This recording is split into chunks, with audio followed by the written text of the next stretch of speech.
तो चलिए दोस्तों, आज शुरू करते हैं गीता का पहला अध्याय। श्री परमात्मने नमः। पहला अध्याय। धृतराष्ट्र बोले, हे संजय, धर्म भूमि कुरुक्षेत्र में इकट्ठे हुए युद्ध की इच्छा वाले मेरे और पांडु के पुत्रों ने क्या किया? इस पर संजय बोले, उस समय राजा दुर्योधन ने व्यूह रचना युक्त पांडवों की सेना को देखकर और द्रोणाचार्य के पास जाकर यह वचन कहा, हे आचार्य, आपके बुद्धिमान शिष्य द्रुपद पुत्र धृष्टद्युम्न द्वारा व्यूहाकार खड़ी की हुई पांडुपुत्रों की बड़ी भारी सेना को देखिए। इस सेना में बड़े बड़े धनुषों वाले युद्ध में भीम और अर्जुन समान बहुत से शूरवीर हैं, जैसे सात्यकी और विराट तथा महारथी राजा द्रुपद और धृष्टकेतु, शेकितान तथा बलवान काशीराज पुरुजित, कुंती भोज और मनुष्यों में श्रेष्ठ शैव्य और पराक्रमी युधामन्यु तथा बलवान उत्तमौजा, सुभद्रा पुत्र अभिमन्यु और द्रौपदी के 5 पुत्र, ये सभी महारथी हैं। हे ब्राह्मण श्रेष्ठ, हमारे पक्ष में भी जो जो प्रधान हैं उनमें आप समझ लीजिए। आपके जानने के लिए मेरी सेना के जो जो सेनापति हैं उनको कहता हूँ। एक तो स्वयं आप और पितामह भीष्म तथा कर्ण और समग्र विजय कृपाचार्य तथा वैसे ही अश्वत्थामा विकर्ण और सोमदत्त का पुत्र भूरिश्वा तथा और भी बहुत से शूरवीर अनेक प्रकार के शस्त्र अस्त्रों से युक्त मेरे लिए जीवन की आशा को त्यागने वाले सब के सब युद्ध में चतुर हैं। भीष्म पितामह द्वारा रक्षित हमारी वह सेना सब प्रकार से अजय है और भीम द्वारा रक्षित इन लोगों की यह सेना जितने में सुगम है, इसलिए सब मोर्चों पर अपनी अपनी जगह स्थिर रहते हुए आप लोग सब के सब ही निसंदेह भीष्म पितामह की ही सब ओर से रक्षा करें। इस प्रकार द्रोणाचार्य से कहते हुए दुर्योधन के वचनों को सुनकर कौरवों में वृद्ध बड़े प्रतापी पितामह भीष्म ने उस दुर्योधन के हृदय में हर्ष उत्पन्न करते हुए उच्च स्वर से सिंह की नाद की समान गर्जना शंख बजाया। उसके उपरांत शंख और नगारे तथा ढोल मृदंग और नरसिंगे आदि बाजे एक साथ ही बजे। उनका वह शब्द बड़ा भयंकर हुआ। उसके अनंतर सफ़ेद घोड़ों से युक्त उत्तम रथ में बैठे हुए श्री कृष्ण महाराज और अर्जुन ने भी अलौकिक शंख बजाए। इनमें श्री कृष्ण महाराज ने पंचजन्य नामक शंख और अर्जुन ने देवदत्त नामक शंख बजाया। भयानक क्रम वाले भीमसेन ने पौंड्र नामक महाशंख बजाया। कुंती पुत्र राजा युधिष्ठिर ने अनंत विजयी नामक शंख और नकुल और सहदेव ने सुघोष और मणि पुष्पक नाम वाले शंख बजाए। श्रेष्ठ धनुष वाले काशीराज और महारथी शिखंडी और धृष्टद्युम्न तथा राजा विराट और अजय सात्यकी तथा राजा द्रुपद और द्रौपदी के 5 पुत्र और बड़ी भुजा वाले सुभद्रा पुत्र अभिमन्यु, इन सब ने हे राजन अलग अलग शंख बजाए। और उस भयानक शब्द ने आकाश और पृथ्वी को भी शब्दायमान करते हुए धृतराष्ट्र पुत्रों के हृदय विदीर्ण कर दिए। हे राजन, उसके उपरांत कपिध्वज अर्जुन ने खड़े हुए धृतराष्ट्र पुत्रों को देखकर उस अस्त्र चलने की तैयारी के समय धनुष उठाकर ऋषिकेश श्री कृष्ण महाराज से यह वचन कहा, हे अच्युत, मेरे रथ को दोनों सेनाओं के बीच में खड़ा करिए, जब तक मैं इन स्थित हुए युद्ध की कामनाओं वालों को अच्छी प्रकार देख लूं कि इस युद्ध रूप व्यापार में मुझे किन किन के साथ युद्ध करना योग्य है। दुर्बुद्धि दुर्योधन का युद्ध में कल्याणक चाहने वाले जो जो ये राजा लोग इस सेना में आए हैं, उन युद्ध करने वालों को मैं देखूंगा। संजय बोले, हे धृतराष्ट्र, अर्जुन द्वारा इस प्रकार कहे हुए महाराज श्री कृष्णचंद्र ने दोनों सेनाओं के बीच में भीष्म और द्रोणाचार्य के सामने और सुपूर्ण राजाओं के सामने उत्तम रथ को खड़ा करके ऐसे कहा कि हे पार्थ, इन इकट्ठे हुए कौरवों को देख।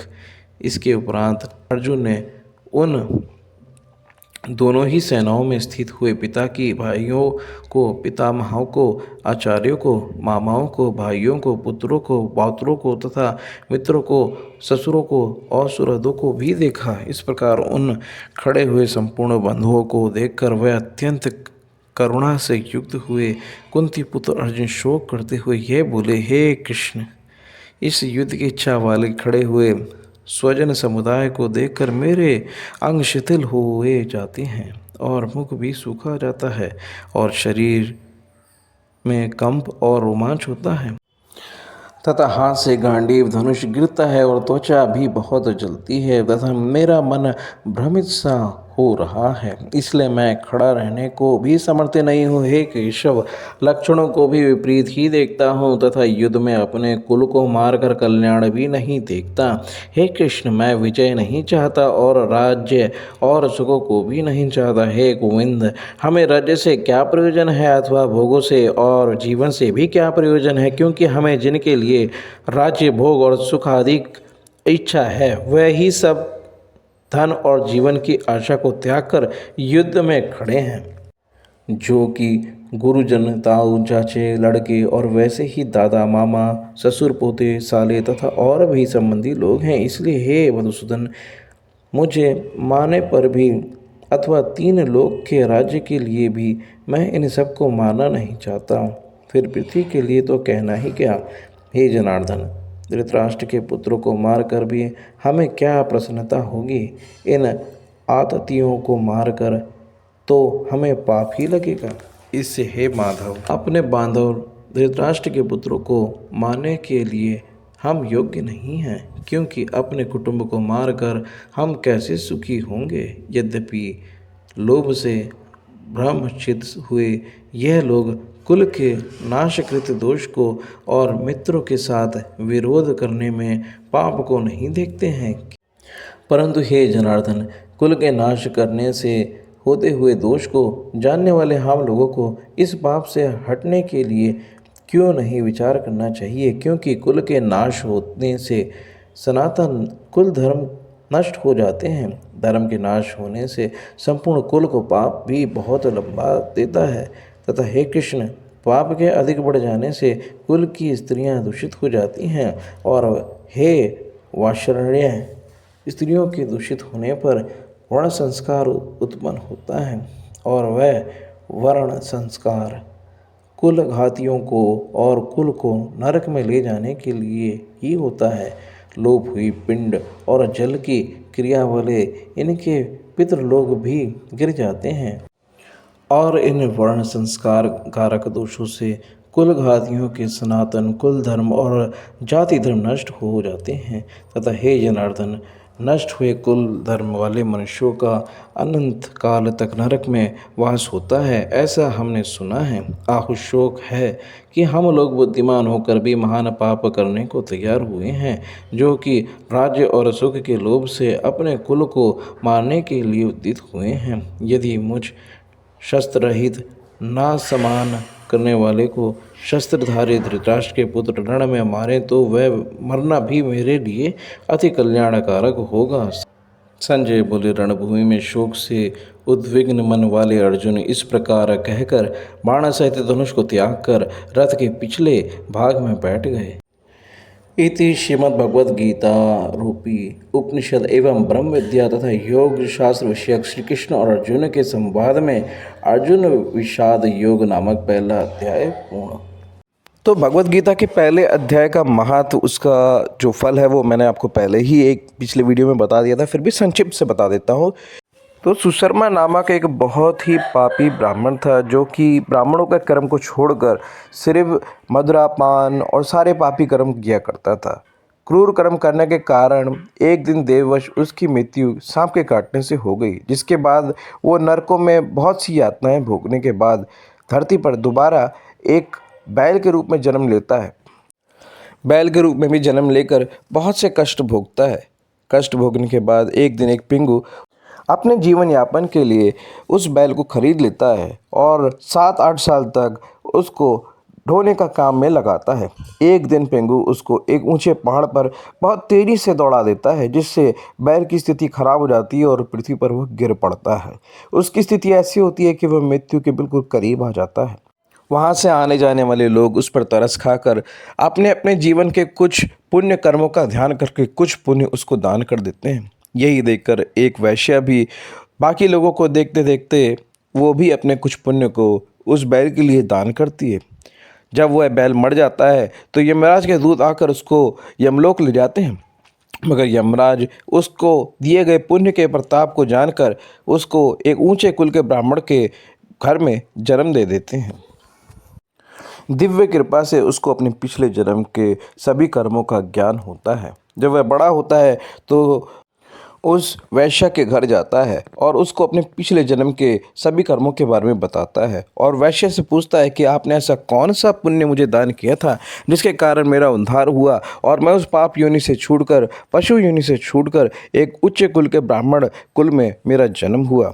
वैश्य ने कहा, मेरे पास एक तोता है जो रोज कुछ कहता है, उसको सुनकर मेरा अंतकरण बड़ा ही शुद्ध हो गया है और उसी को ही ध्यान कर कर मैंने उसका फल तुमको दिया था जिससे तुम्हारा उद्धार हुआ है। चलो तोते से ही पूछते हैं।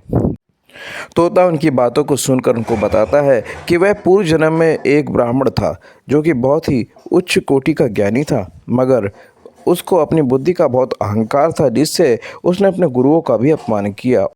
ज्ञानी लोगों से वह ईर्ष्या रखता था और मृत्यु के उपरांत उसको इसी का ही पाप लगा और मृत्यु के उपरांत उसको एक पक्षी की योनि यानी तोते की योनि प्राप्त हुई।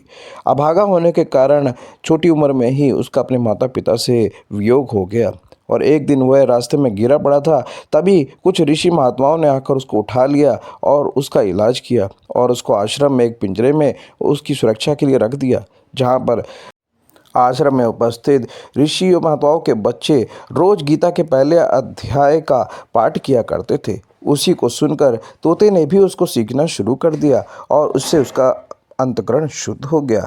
एक दिन बहेलिया ने आकर उस तोते को चुरा लिया और बाजार में बेच दिया, जहाँ पर इस देवी ने उसको खरीद लिया और तब से वह तोता यानी कि मैं इनके पास हूँ और रोज गीता के पहले अध्याय का पाठ करता हूँ, जिससे इनका अंतकरण शुद्ध हुआ है और आपको उसका फल प्राप्त होने के कारण उस योनि से मुक्ति मिली है। यह बात सुनकर दोनों का मन बड़ा प्रसन्न हुआ। वह ब्राह्मण युवक अपने घर लौट आया और तीनों ने ही अपने जीवन में गीता के पहले अध्याय का अभ्यास जारी रखा, जिससे उनका अंतकरण और शुद्ध हो गया और उनका अंत में उद्धार हुआ। तो ये था गीता के पहले अध्याय का महत्व जो भगवान भोलेनाथ माता पार्वती से बता रहे थे।